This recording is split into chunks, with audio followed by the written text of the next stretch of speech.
Très tôt ce 17 novembre, de nombreux Sénégalais se sont rendus aux urnes pour élire les 165 députés de l'Assemblée nationale. Ousmane Sonko, tête de liste du PASTEF, le parti au pouvoir, a voté dès les premières heures dans la localité de Ziguinchor, dans le sud du Sénégal.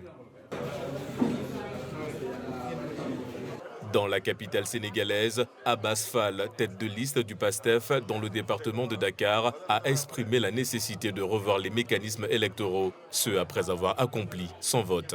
li ma gis fii mooy wane ni war nañu réformer un peu le code électoral. Ce que j'ai vu aujourd'hui prouve que l'on doit réformer le code électoral pour revoir les conditions de participation aux élections. Imaginez, 41 listes sont en compétition. Dans les bureaux de vote, seules 2 ou quelques listes sont représentées. Cela doit nous faire réfléchir sur les milliards de fonds publics utilisés pour organiser les scrutins. Participer aux élections, c'est certes un droit, mais il faudrait penser à rationaliser les finances publiques, rationaliser les élections et même rationaliser le nombre de participants à ces élections. Je pense que war nañ ci réfléchir.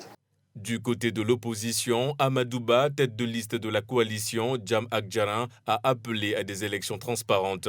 Il a surtout insisté sur le bon déroulement de ces législatives. Je suis serein. Je pense qu'on a fait une belle campagne et on rend grâce au bon Dieu, on remercie les populations. Maintenant, c'est le jour du vote. Et je rends grâce à Dieu que tout s'est passé en ce qui nous concerne dans le calme.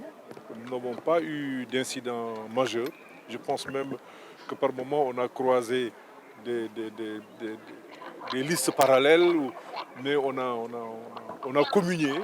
Les électeurs, quant à eux, attendent de ces législatives des députés qui apporteront des réponses concrètes aux défis sociaux et économiques du pays. Nous, on fait notre devoir en tant que civil. Et c'est de l'espoir. On y va juste avec de l'espoir, mais personne n'a une certitude comme moi. Ce que je veux ou comment je veux que le gouvernement travaille pour aider le cadre de vie des Sénégalais, nous avons tous l'espoir que ça s'améliore. On avait confiance de voter pour eux. Mais cette confiance-là, ça commence à gâter. On ne peut pas laisser ça continuer. C'est pour cela que moi, je suis venu particulièrement pour voter aujourd'hui, pour changer à ce rythme-là, quoi.